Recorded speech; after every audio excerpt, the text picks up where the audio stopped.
I want to welcome you to the Engineer Your Success podcast. My name is Dr. James Bryant, your host for the show.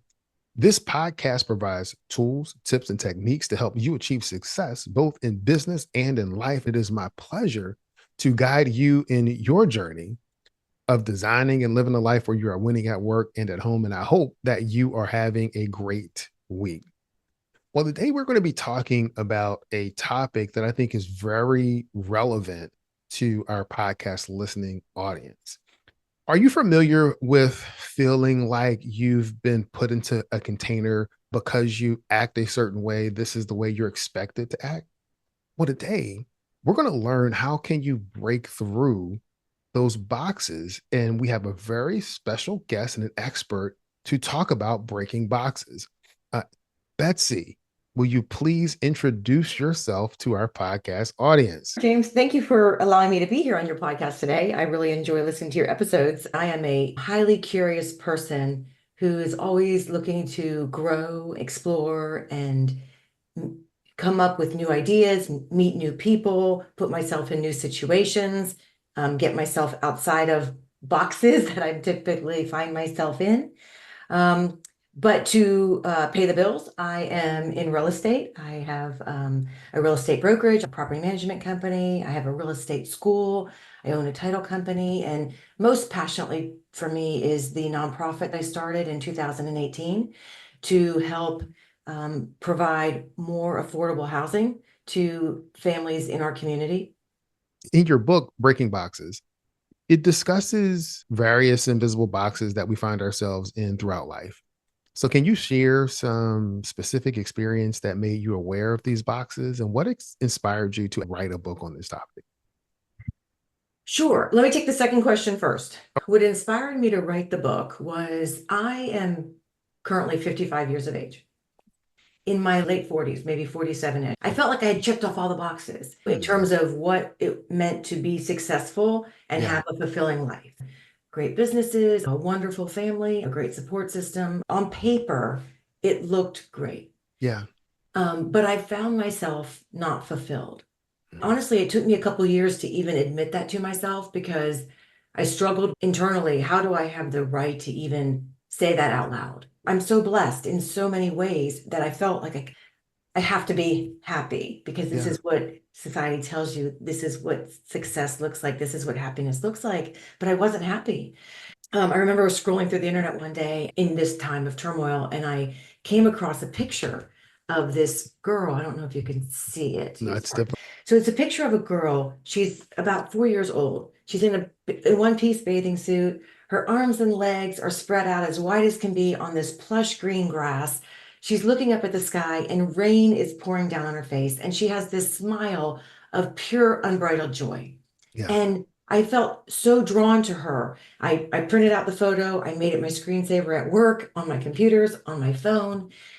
Something about her spoke to me. And across the middle of her bathing suit, it's printed the words, "Remember her. She's still there inside you, waiting. Mm, Let's go get her." yeah.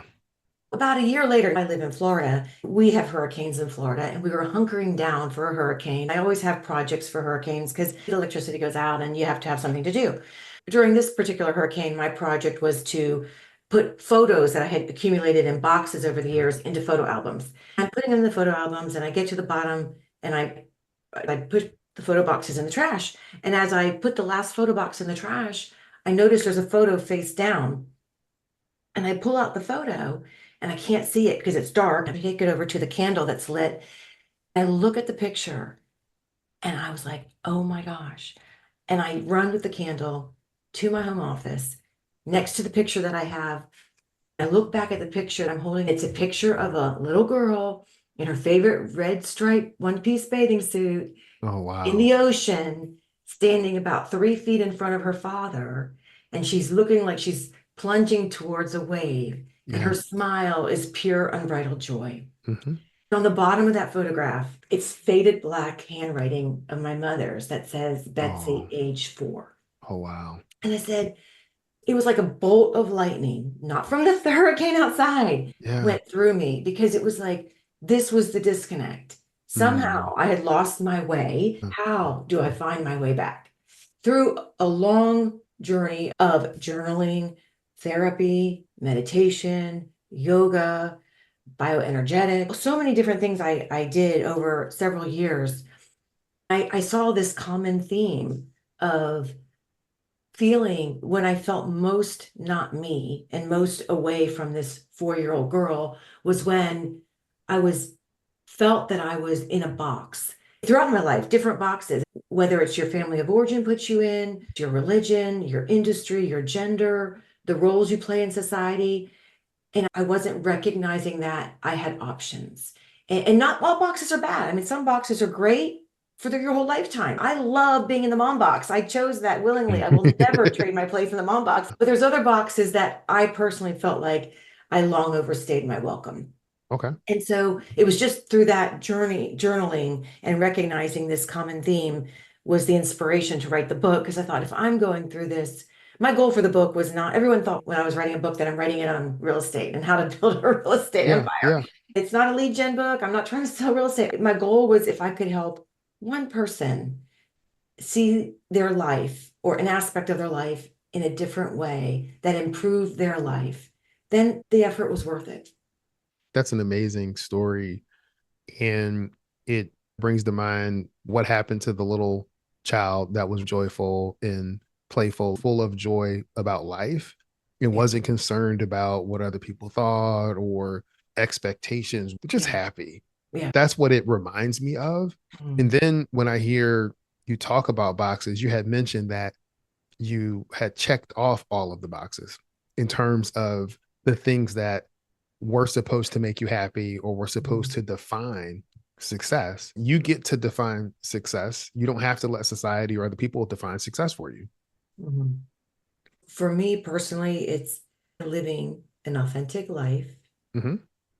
true to myself and my core values. Hmm. I spent a lot of my career, and I still do, focused on my business's core values. What's the mission, Hmm. the vision, and the core values. But then we go home, we don't spend that kind of time on Yeah. what are our family's core values or what are my core values as a person. I Hmm. teach this to my agents and staff now because it's been so life-changing to me.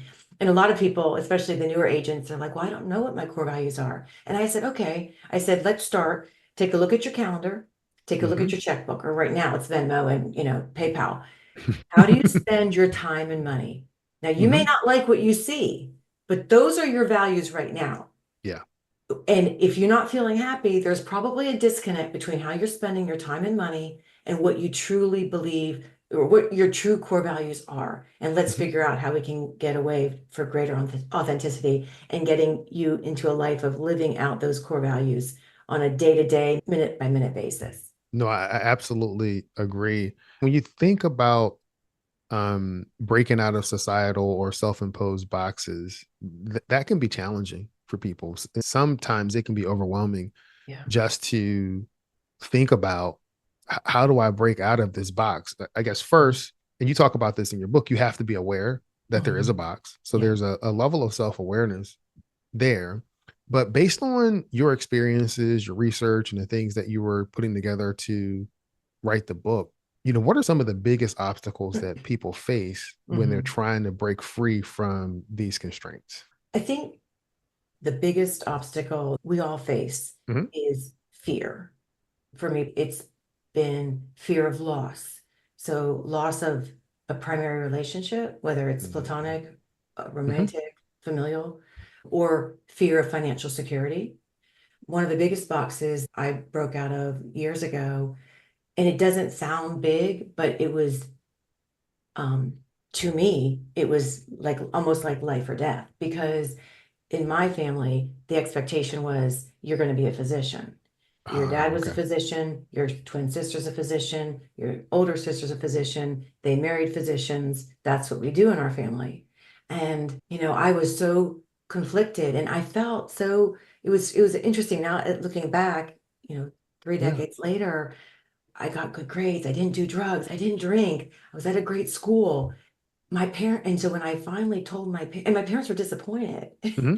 And when I finally got the courage to tell them that I was getting out of pre-med and taking business classes, You would have thought I had gone to jail. But in my family, it was that could be shattering. Hmm. And they only wanted what was best for me. They came, my family generations ago came through Ellis Island. They were such hard workers. They built up, what they have. And so they knew that to be a secure way of life. And so Yeah. they wanted that for their daughters. And they provided it. I mean, education wise and support wise, they provided that so that could happen for us.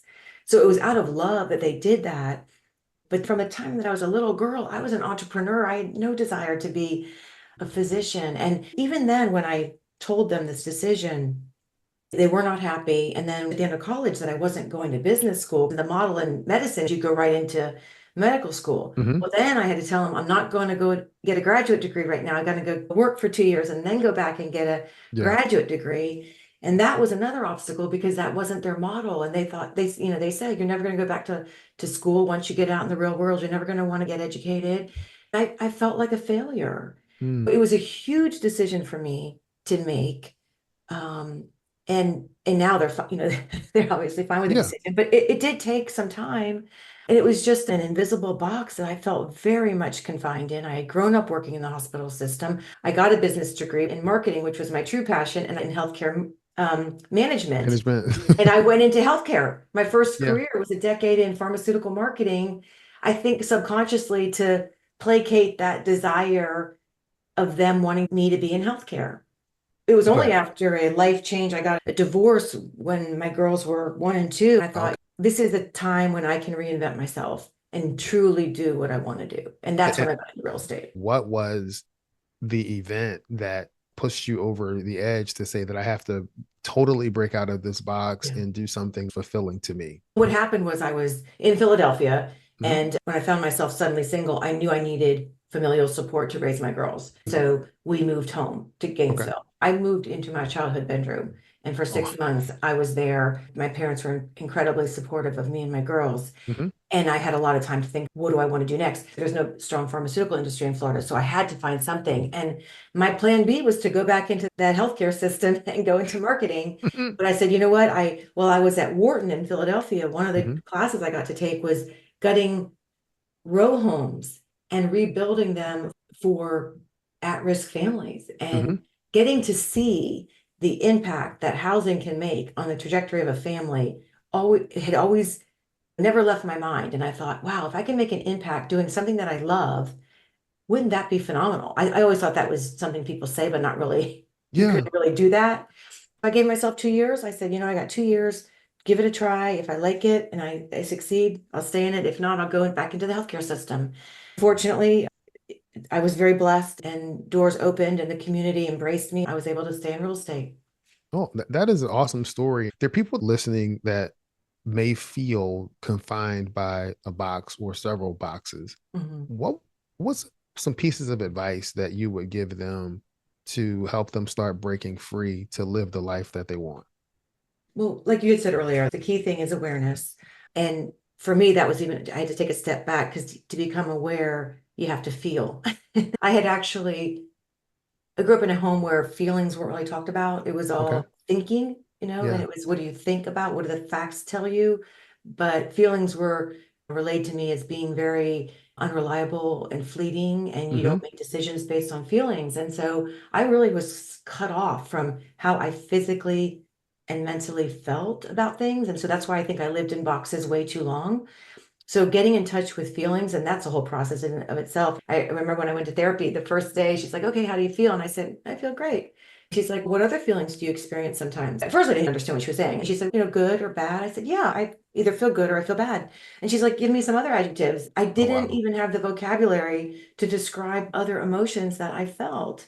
It's hard to embrace them if you can't name them. Yeah. So for me, the first thing was I still have it. I have a feelings wheel and you can print them off the internet and it's great. You start out with I feel good and it says, okay, these are your choices if you feel good. It's like one of 6 things. And then it's like, okay, if you're feeling excited, these are 6 more choices, and it gets further and further refined. So you really can see the nuances of the different emotions that you're feeling. I have an app on my phone. It's called How We Feel. And Hmm. I have it set so it reminds me about 6 times a day to check in, and Hmm. it gives me these range of feelings. You pick the setting that you're in, the people that you're in, and what you're doing, and you really start to understand, when are you feeling good? When are Yeah. you in flow? It's you move towards that which feels good, that which makes you feel lighter. I was moving in the direction of that which what I wanted to avoid whatever I was fearing. That's how I was making my Mm, decisions. And so okay. now I try to make it what feels lighter, what feels freer, what feels like it's based in love. I actually have a habit tracker. Every night I track myself to see, did I behave in those ways? Did I act in those ways? It's freeing to be able to move in that direction rather than live your life in fear. I think that's beautiful. So give yourself permission to feel. Two, learn how to articulate and name your feeling. Being able to define it, being able to speak it out loud gives it life. Yeah. The third thing is you have to have the courage to be okay with the repercussion. You have to develop a strong skin. You have to be confident in, you love yourself, you respect yourself. You have to honor yourself and know that that's for your highest good. And if you're honoring yourself, that's really in everyone's highest good. To have that confidence, that's the key, the confidence and the courage to step out of a box that might ruffle some people's feathers. I remember once, a very simple box. I used to get invited to lunch meetings all the time. Let's do Mhm. lunch and let me talk to you over lunch. I hate lunch meetings. I'm an introvert. I don't like sitting down at a restaurant and chat. Yeah. But I always thought, oh, you got to do this. That's what people do. Several years ago, I said, Betsy, I'm not doing lunches. The next time someone called me and said, let's grab lunch, I said, oh, I don't do lunch. And it's like, what? I said, I just don't do lunch. You're welcome to come into my office and we can chat for 20 minutes. You can call me on the phone. I don't do lunches. Yeah. So it's something as simple as that, but just being able to recognize, why am I doing this? I hate it. And Yeah. and crafting it so that it's still a win-win, you feel better about it. I love that. And as you're talking, I think that people remain in boxes, there's probably several different reasons, but it could be something that happened when you were a child, causing that fear, but Mhm, also we honor the feelings and the values of others more than we do ourselves. mhm. And so we're putting their preferences, their needs, their desires ahead of ours instead of considering both. Yeah, I'm not saying that you need to be inconsiderate of other people, right. but oftentimes we consider others without truly considering ourselves. So true. What are some tools or suggestions that you would have for business owners or entrepreneurs when it comes to the concepts of breaking boxes? I think, and it was from my journey, recognizing where there's gaps in your life. Okay. Where is there discomfort?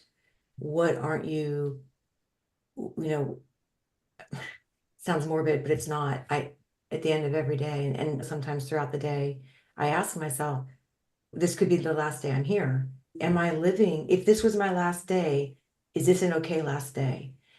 That changes so many things. That changes what you say yes to. That changes how you spend our most precious asset, which is our time, Mhm. and also protects your mind and what you allow in and out of your mind, whether it's through your ears or your eyes, Okay. and the people around you. So just recognizing where there might be a disconnect in your life, where are you Hmm. not seeing what you hope to have seen? I think it does all start back to your core values and looking at, what are your life pillars? What are your goals? I do a 10-year vision exercise every year. I write a letter to myself 10 years Yeah. from now, looking back in the present tense. But where's there a gap between where I say I want to be in 10, 20 years and what I'm living now? And what do I have to change to bridge or narrow that gap? Yeah. It sounds very similar to a process that we take clients through. I call it the engineer's blueprint for success. Step one, focus on what matters most. We'll ask people, what really matters to you? And they said, my family, my faith, finances, and all of these things. So the next thing that we do is look at the calendar. We do a time audit. Are you actually investing your most precious resource in the things that you say matter most? And if you're not, there's a gap. We help people to visualize, what does life look like when that gap is closed? What would life be like if you're actually living this out? We attach to that emotion, try to anchor on that, and then design a plan to actually get them there. Mm-hmm. And then the last step in the engineer's blueprint is to execute that plan. It's a very similar process to Mm-hmm. what you're talking about. And that visualization piece is key. the execution piece is key as well. Mhm. I typically end my podcast episode saying that many people know what to do, fewer people know how to do it. But there is a select group of people that actually follow through and do it. So it's not enough to know, what, it's not enough to know how. You actually have to do it in order to make the impact you want to make. We encourage, and I'm a big believer in this, when you know what your values are, what your life pillars are, Mhm, I encourage my agents and staff to seek mentors mhm. in each of those life pillars. Your business mentor is most likely not going to be your spiritual mentor. It's really Yeah. important to have mentors. Coaches are different, but mentors who are 5, 6, 7 steps ahead of you. Mhm. And mentor people sometimes they get a little bit reluctant about it and like, oh, I don't want to ask somebody to be my mentor. I'm like, you don't have to ask them, just stalk them on the internet, see Yeah. what they do, see what are they reading, who are they interacting with. You can learn a lot just by watching from afar. Mhm, I'm very visual. If I see somebody doing something, it's mhm. so much easier for me to be like, oh, okay, I get that, that makes sense. I think it helps narrow that gap more quickly when you can see other people doing what you would like to have in your life being played out in front of you. There's a concept that you talk about in the book that I think is based off of what you guys do on the real estate side, and that's the concept of buy boxes. And I Mhm. think you talk about it in the book in terms of buy boxes for your personal and professional relationships. Can you talk about that a little bit? Well, buy box is when you have a buyer on the phone, they may tell you, I want a 3 bedroom, a 3 bath, 3 bedroom, 2 bath house, Marion County, has to have a pool, at least an acre, 450,000 or more, 2,500 square feet or greater. Those fields are what we call a buy box. Mhm. If people don't tell us that, we ask them for their buy box because it makes the decision much more objective, especially like when you're looking at tons of homes, people kind of forgo, okay, Yeah. but does the house meet the buy box criteria? Because if it doesn't, we're not going to go look at it. So it really helps you narrow down your decision making. And when I see a tool that works, I try to apply it in other areas of my life. And so that tool is something that I've applied to my personal life where, Mhm. if I'm trying to make, as we get older, I think it's harder and harder to make true friends. And so I used it for my friend box. What are the attributes that somebody that I really want to have a meaningful relationship with? What are those qualities I'm searching for? How do I seek those out? And I have a friend buy box. I have like I'm single. I have a romantic buy box, things that deal breakers and deal makers, Yeah. right? Yeah. And then it's interesting because as you grow and you meet more people and you're in more relationships, you may put more things in the buy box, you may take one out depending on your experiences. But it really helps when you might veer off track, it centers you back Yeah. because this is what you said was important to you. So if you're going to veer off track, consciously do it and It's intentionally do intentional. it. It brings you back to here are the things that I said were important. Yes, Are these things still important? right, Or am I willing to remove this thing out of the box that I've defined for myself? right, Am I willing to move that out in order for X to happen? right. It makes the decision making process a lot easier and helps you make intentional choices versus choices that are just blowing with the wind. Correct. So, Betsy, in writing the book and reflecting on your own journey, what's the most important insight or message that you'd like for our listeners to take away from our discussion today? Oh, I would just love if everybody would have the courage to get out of boxes that no longer serve them. And it's so much harder than it is to say because you are going to ruffle feathers, you're going to have rejection. It will mean a loss of some sort Hmm. a lot of the time. But you move into much more of a life of authenticity if you can do that. So that would be my wish. The book is focused on boxes that I felt that I was put in or Hmm. I put myself in. The flip side is we put people in boxes all the time. Yeah. And writing this book made me much more aware of the boxes that I put people in. Yeah. It's just being cognizant that maybe we're not being fair to some people and having a shift in mindset. I remember once My girlfriend was telling me that she had to go because she was in this dinner club. They meet every month. It's a wine club, and you pair your wines with food. They pick different countries and go to different people's houses. I said, oh gosh, it sounds like so much fun. She's like, yeah. She's like, I'm going to Father John's house tonight. I'm like, Father John? We go to the same church. Father Hmm. John? And she's like, yeah. I'm like, why is Father John going to be at your dinner club? Well, he started it. In my mind, that's not the image of a Catholic priest that I was raised with. And it was Yeah. just like I had put him in a box. I'm just like, I was caught off guard. And then I'm like, why am I caught off guard? Priests have interests too, Yeah. So it's just being more mindful of the boxes that we put people in. No, I think, and as you say that, the thing that comes to mind for me, there are people that may be on our teams, or it may be someone you're managing that you've put in a box, Yeah. and that box may not clearly define their capability and what they can do. Mhm. Because you've defined this box, you may not give them the opportunity to grow or to shine. It's very similar with kids. I have two boys. If I put them in a certain box, I don't always give them the ability to grow because I'm Mhm. trying to confine what they do. So it's a good reminder for us to be cognizant Yeah. of the boxes that we put other people in. Even when, like, that reminded me of when we hire somebody, our goal is making sure that they're on the right bus. Mhm. Once they're in their seat that they were hired for, then we say, wait a minute, are they on the right seat? Yeah. Do they get it? Do they have the capacity to do it? It may not be the right seat, and that's okay. Moving them, making sure they're right on the bus, they're on the right Mhm. bus, but then maybe we have to shift a seat because the skill set didn't match, the personality didn't match, whatever. Their personality profile didn't match the job role. But Mhm. then we can, if we are open enough, we can shift the seat to make it a win-win for everybody. No, I think that is great.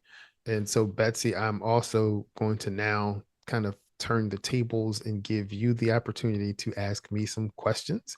I do actually, because to me, what you're doing now is so out of the box of what I think. I know so many civil engineers. Mhm. So when you said you were a civil engineer and now you're doing this podcast, that was a disconnect in what Mhm. I thought, what I know to be of civil engineers. Yeah. So you clearly have stepped outside to me, the box of what I believe a civil engineer would be. How was that journey for you? Was it difficult? Did you have any conflict or decision making, or was it? I think the conflict was getting to the point where I was ready to break out of the box.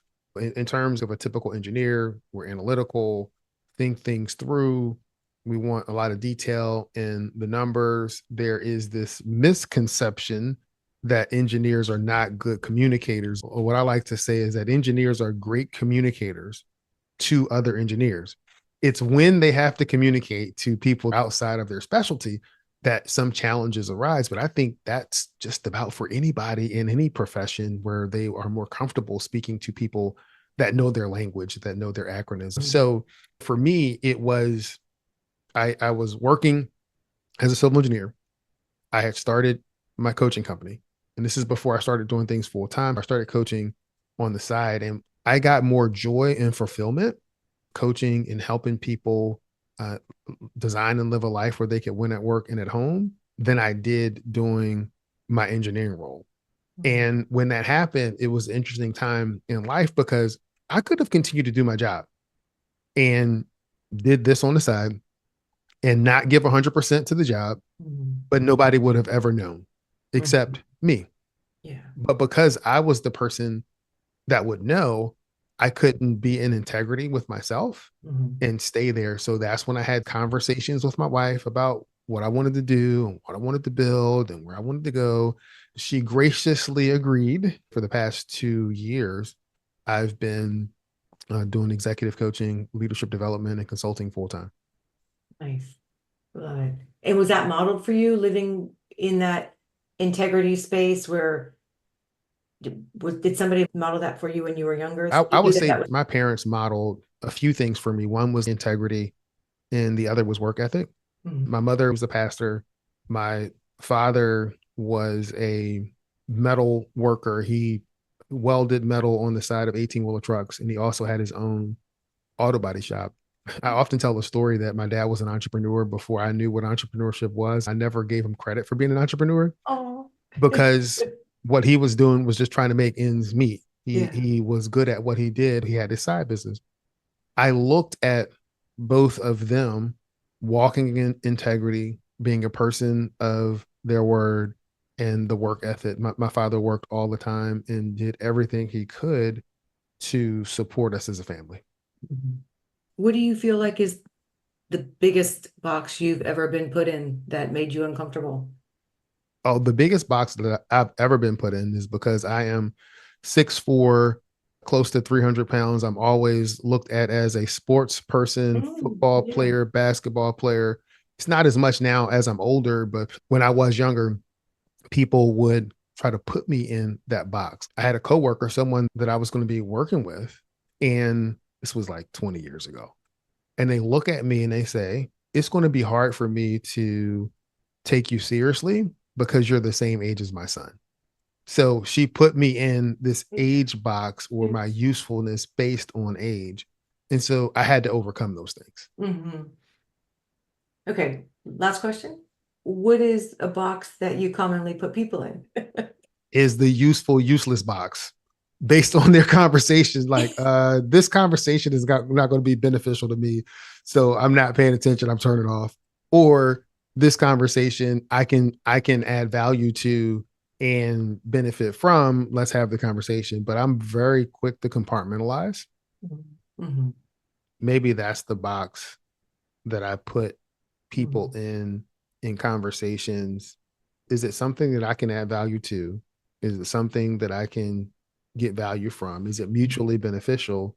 Mm-hmm. Or do I see this as someone that is going to be constantly pulling Mm-hmm. and not contributing? Mm-hmm. Mm-hmm. That's probably the best way that I can Yeah. put it. Yeah. Any other questions? No, you've answered them all. No, I think that is great for our podcast listening audience. They're going to want to get a copy of the book and connect with you. What's the best way for the audience to connect with you? I have a website. It's just my name, betsypepine.com.